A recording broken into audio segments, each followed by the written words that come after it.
Welcome to the Resilient Mindset Podcast, an exciting new podcast by Resilience Queen, Justine Martin. Justine is the owner and founder of the Resilient Mindset, a division of the Justine Martin Corporation. Justine draws on her years of experience and knowledge consulting with clients to develop and sustain a positive mindset. Focused on igniting your passion, purpose and power, follow the Resilience Queen each week as she delves into the mind of her guests, exploring fascinating stories and inspiring journeys. Kellina Powell is a young entrepreneur who loves to help people with their personal growth and educate others about the deaf community. Little do people know Kellina is actually a hard of hearing person. She became deaf at the age of 4.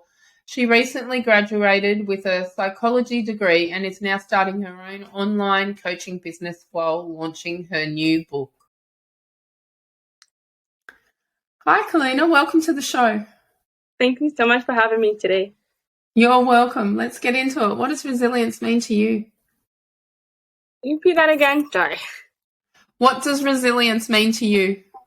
Resilience means being your own self and being true to yourself no matter what the situation is. But yeah, that's what resilience means for me. Awesome. What's an adversity you've faced and how did you draw on your own resilience to cope? I would say it's not always easy, especially being a deaf person. There's always challenges that we face when we grow up, and because myself, I became deaf at the age of 4. It was very hard to really know who I am, especially being put into 2 different communities, the deaf community and the hearing community.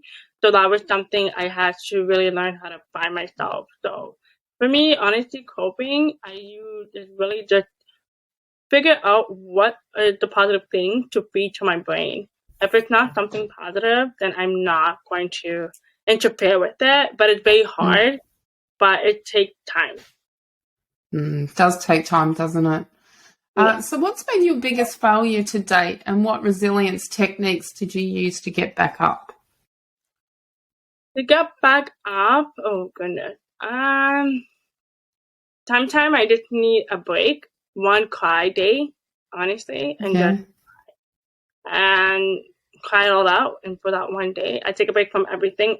Honestly, everything. Like I turn off my phone and really everything. Just kind of, sometimes I like to be on my bed for one day, just kind of reflect on everything that's going on and really, and even to a pen and a paper beside me, write things down, writing things down. But yeah, that's how I really get back up. It's really have that one day to myself. Allow yourself to have that one day. Yeah. Yeah, that's a good one, that is. Yeah. And then so you find that resets you? Yeah, 100%. It really does. Yeah, that's good. Who are your role models in resilience? Available? I don't do it consistent as I should be because I'm always on the go. And that's the one thing about me is like, I don't know when to take a step back. And to really, honestly, I'm always busy, but sometimes I don't really take a step back to really resilient. But that's something I'm really working on now, to be really honest. Yeah. So do you have someone that's a role model in your life for resilience? Yes. My grandmother, unfortunately, she passed away 4 years ago now. So she was the one that actually gave me that strength, especially teaching me what's important in life versus the external things in the world. And that was something I had struggled with since she passed, because she was like my buddy beside me all the time, making sure like, okay, Kellina, you need to do this. You need to do this. Okay, stop. Like she was always that person. I guess because she's old fashioned. I think back in the day when our parents were growing up, they were always old fashioned. They always do the things old ways versus the new ways now with the technology. It didn't change. So so my grandma was definitely my role model for it. What are your passions in life? My passion in life is really inspiring other people to uplift themselves and also help people achieve their goals. Awesome. How do you deal with setbacks in your own life? Honestly, honestly, I don't really take it very well like I used to. I'm being honest. I used to be like that type of person, like, okay, yeah, whatever happened, move on. But recently now I'm just like, okay, that's not good. That's bad. Like, you just need to really take a step back and just really think about it. But for me, honestly, I just always make sure that twice a month I treat myself. I always do, no matter what it is. Like, go get my nails done or get my hair done or whatever. I make sure that I reflect those and make sure my health comes first, especially my mental health. Yeah, that's good. That's really good self-care there as well. And a lot of people feel guilty when they try and incorporate self-care into their lives, and they shouldn't, because you need to look after the number one person in your life, which is yourself, and then you can look after other people. Okay, so tell me about a time when you had to deal with a major crisis.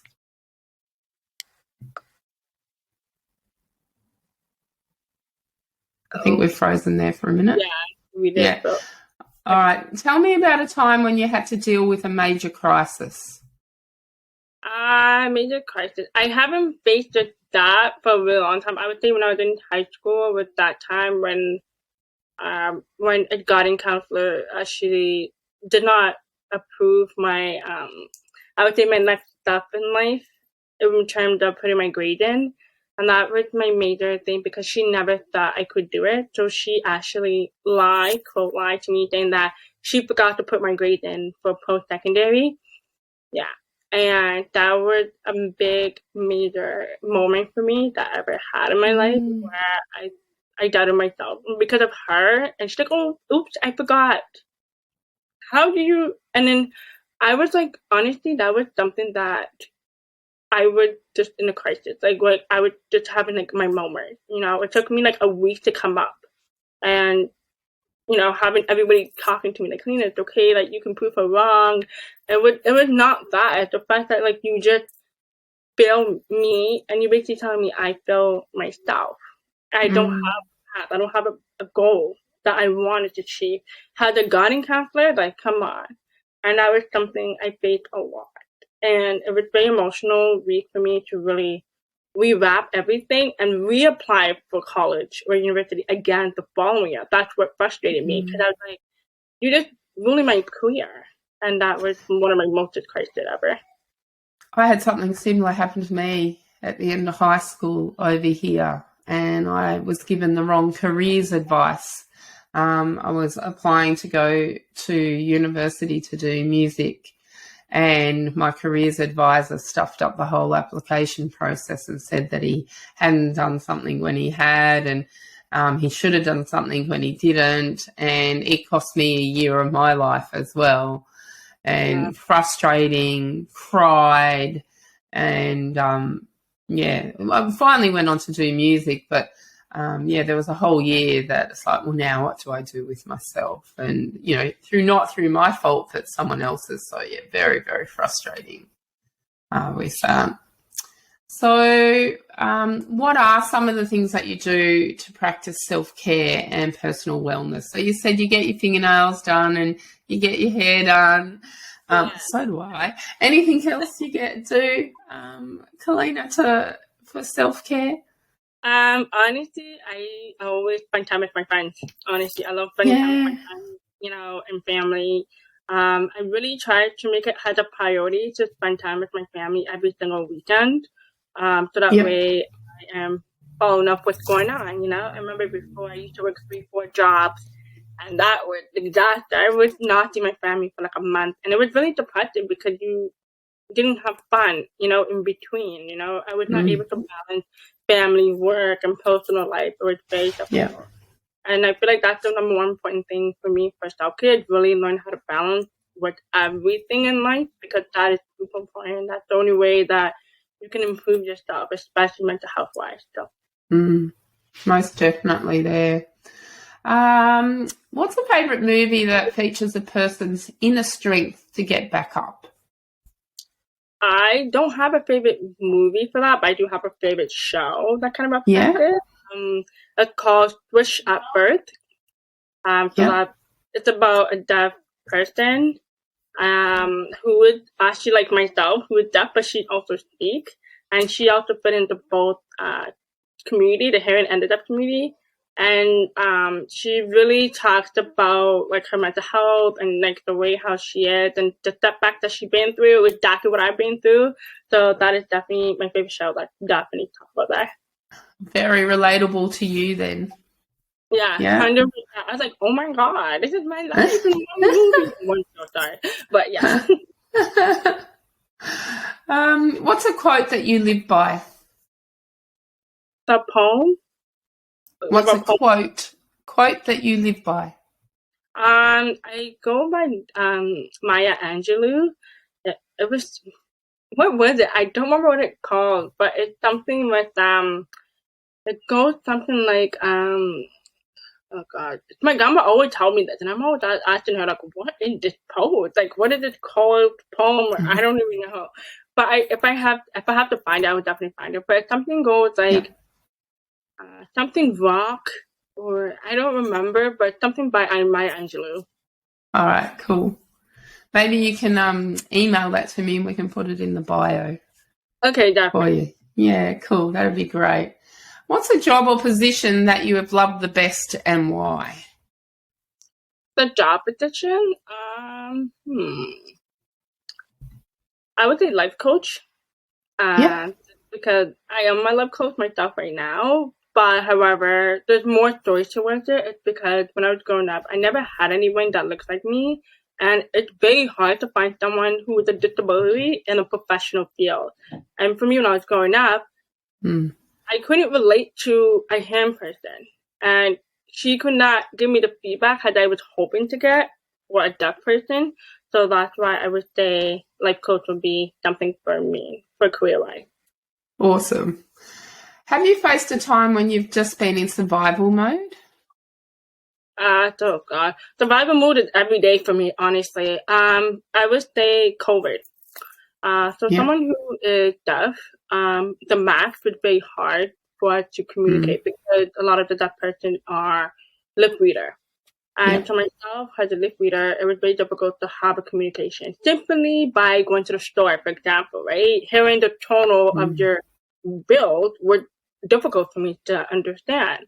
And that was my survival mode. Honestly, COVID, I think COVID is for most people, but for me personally, it really like a survival mode. Like I had to figure out how to talk to someone with the mask on. And it hasn't been easy at all. I sometimes avoid going outside, or I bring a family member with me, or my little sister. So you worked out how to cope through that by taking someone with you. Yeah. Which is good, but it's also frustrating because you're losing some of your independence at the same time. Would that be correct? Yeah. Yeah. Are you guys having to still wear masks over there when you go out? No. Yeah, now it's like back to normal now. Thank goodness. Yeah. Can get back Same here. Yeah. Yeah. Okay. What guides you to find purpose and direction? Okay. So for me, there's so many ways or stories that happen to guide me to this direction. I would say, honestly, there are two stories. So the first story was I was working and a little boy approached me. My hair was in a ponytail. I didn't even realize my hair was showing, to be honest. And he said, Miss, like, I'm deaf too. Look at my hearing aid. And it was so cute. And we had a great conversation because my hearing aid was pink at the time. And you could see it. And we had a small conversation. His mom came to me and she was like full of joy. And I was confused because I'm like, why is she like so happy? And she's like, no, like, I'm trying to explain to my son that he is normal. There's nothing wrong with him. Like, he can interact with other kids that are hearing and also who are deaf. And I'm like, oh, and I thought to myself, this is so true because I suffered like that too when I was growing up, but to be like everybody else. And she said to me, you're going to make a change in the world by simply doing that. You just showed my son a lot of confidence. And I'm like, oh my God. And I realized that, you know, and then she said, you're going to change the world. I don't know what you will do, but you will change it. And I'm like, oh my God, okay. So, and I thought about it, honestly. And then until I finished up my last year of university, I actually met a professor who was also deaf. And it was just crazy because we were talking about what it's like to be deaf in the professional field. And he was really good advice telling me to, no matter what career you succeed or want to do, you have to keep going because you never know who's watching you, right? You just never know who needs support your voice. You don't know. And I feel like with that social story, they really helped me to keep moving forward in the future. Oh, that's a wonderful story. Well done, you. I can't wait to see what big things you're going to do in the world. We have to say, oh, I interviewed her. Tell me about the 3 most influential people in your life and how they impacted you. There's so many people impacted me in my life. I know for sure my mom, my grandma, and my aunt impacted me very much. There are, I would say, out of a lot of people, obviously family, but also my friends because they're my crazy one, to be honest. Yeah. They're the one that always think, "Can I do it? You know when you have those friends that are very energetic and they think about something out of the blue, and you're like, "Where did you get this idea from?" Yeah. So I would say that I swear everybody come up with ideas, especially my family, my friends, for me, and I'm just like, where do you come up with that? But I would say everybody's inspired me definitely because they really taught me that nothing is wrong with me and I can still be normal as I am. You are normal. Thank you. I know what it's like to live with a disability, so it can be extremely frustrating at times, especially when we look normal. Yeah. And people don't realise that there's actually something wrong. If you could go back and give your 18-year-old self one piece of advice, what would it be? Now, that's probably not too far away for you, unlike some of my other guests that I interview, and myself included. I don't even remember what it was like to be 18, actually. It's been so long ago. Anyway, let's throw that question to you.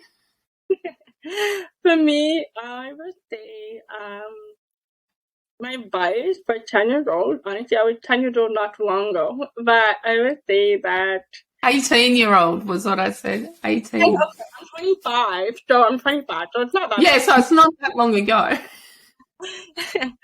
I would say my advice is it's okay not to be okay. Yeah. Everybody will treat you different, but it doesn't mean you can't get back up. And, to me, it's like not every day is going to be a good day, but that's okay. Yeah. Yeah. And it's okay to sit in sadness for a period of time. Yeah. So if something's making you sad, that's okay to do that. It is okay to feel sad. We are meant to feel sad from time to time, and that's okay. So like with you, Kellina, when you have your one sad day, that's okay. To have that one sad day. Allow yourself the permission to do that because the next day is going to be a better day. It's when every day is a sad day that's when we have problems. And that's where there is help out there for people that every day is a sad day. Okay, some quirky questions here. If you won $10 million tomorrow, what would you spend it on? Oh, $10 million. Oh my God, I love this question. Okay, so that's a lot of money, but I personally would do, first thing is donate. I would say 10% of the money, donate to a lot of nonprofit organizations, to the deaf organization. Yeah. And the second thing is invest in real estate. Just because, my family do own a real estate company, so I love that.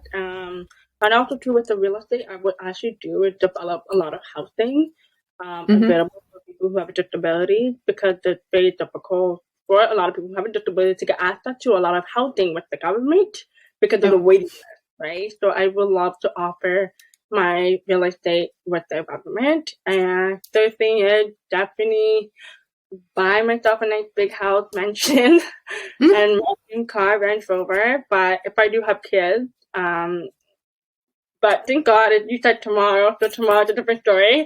But I don't have kids, so I think I would spend the money on realistically stocks, and just really, and also too, like open a new company start a new company, something that's related to the deaf community in terms of maybe creating an app for people in the disability community so that they can make friends, right? A lot of people can't meet friends because they don't know where to start.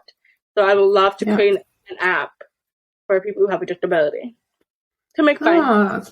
Some wonderful things there. You are going to change the world one day. Thank you. If you could live anywhere in the world, where would it be? Ooh. Be cool. Oh, not in the cold. Not in the cold. That's number one. I would say definitely. I think honestly, I would say Costa Rica. Oh, nice. I haven't been there, but I have seen pictures of it. Oh, Costa Rica is beautiful. Is it? What was your favourite subject in school?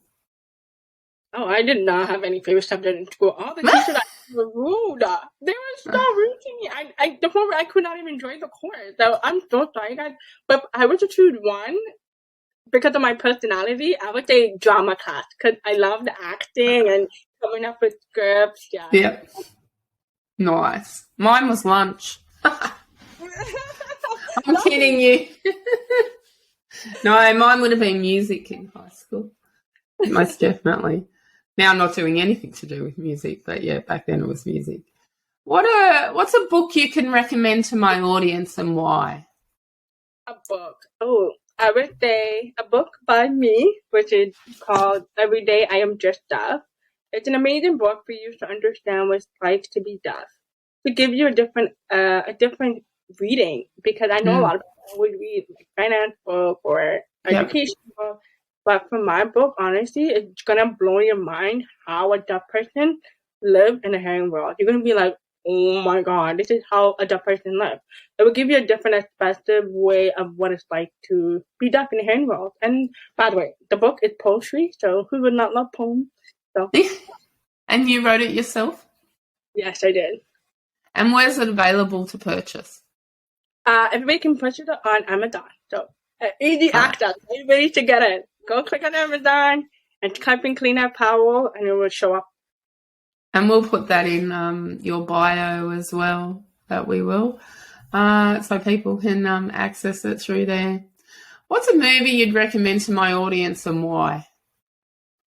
A movie. I watch a lot of movies, you guys. Okay, this will be a tricky one. A movie I don't even know, but my favorite movie I could say recommend for a lot of people to watch is called, what's it called again? Bring It On, Fight It to the Finish. It's just a funny show. It's like a bunch of cheerleaders. It's a cheerleader movie, honestly, but it's actually cool. I have to watch that one. What's one question you'd wish I'd asked you and how would you have answered it? Repeat that again.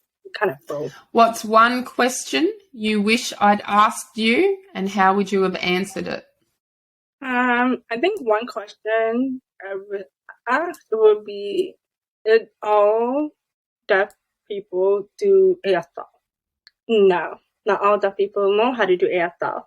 I don't know, I get that question a lot, and people say, do all deaf people do ASL? But you speak Kellina, and however, I always tell people that everybody's scenario is very different. Not everybody who is deaf or hard of hearing knows ASL. So please be mindful and cautious how you ask someone if they know something else and you're like, what?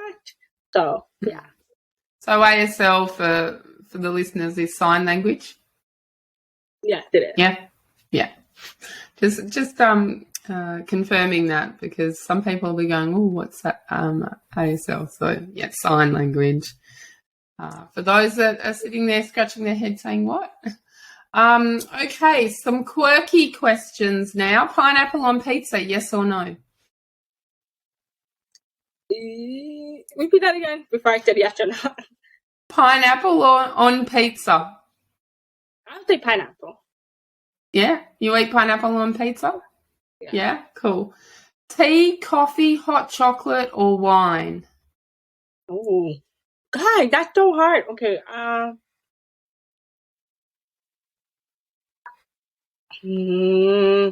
this is so hard, you guys. You can pick more than one. You can pick more than one. Hot chocolate and wine. There you go. Red or white wine? I like white wine. Ah, cool. What's your favourite food? Pasta. Yeah, what kind of pasta? I like spaghetti with the meatball. Nice. Oh, meatball spaghetti. Okay. What's another quirky one? What's your favourite music? My favorite movie, you said? Movie? Yeah. For me, I have so many favorite movies. I love what's that movie called? It's one with Beyonce in it. Yep. I know which one you mean. Yeah, that one. Yeah. That one's Yeah. been good. And what's your favourite music? Music is definitely Afrobeat and reggae. Yeah. Cool. And my last funny question, does the toilet roll go forwards or backwards? Backward? There's no right and wrong answer. Yeah. You prefer backwards? Someone the other day referred to it when I asked them a question that backwards is a mullet, forwards is a beard. So I went, oh, okay. Haven't heard that one before. I did backward. Okay. All right. Now, where can my listeners find you online? Definitely find me on Instagram, which is Deaf Queen Boss. And I do have a website for those who are interested exploring and looking who I really am. You can definitely click on my website, which is KellinaEmpowerment.com. And we will put those in the bio as well. Well, thank you, Kellina, for your time today. It's been an absolute pleasure having you on the Resilience Mindset podcast. Thank you so much for having me. You're welcome. And remember, listeners, until next time, stay resilient. With over 11 years public speaking expertise, Justine thrives on delivering a powerful and empowering keynote to audiences of all sizes. From a packed room of 500 people to an intimate gathering of 50 people, Justine will command the room with her inspiring journey and engaging anecdotes. Email hello@justinemartin.com.au to book Justine for your next event. We hope you enjoyed the Resilience Mindset podcast. Remember to subscribe to the podcast to get your weekly fix listening to Resilience Queen Justine Martin. Follow Justine on social media at Resilience Mindset or log on to justinemartin.com.au. And until next time, remember, life doesn't get easier or more forgiving. We get stronger and more resilient.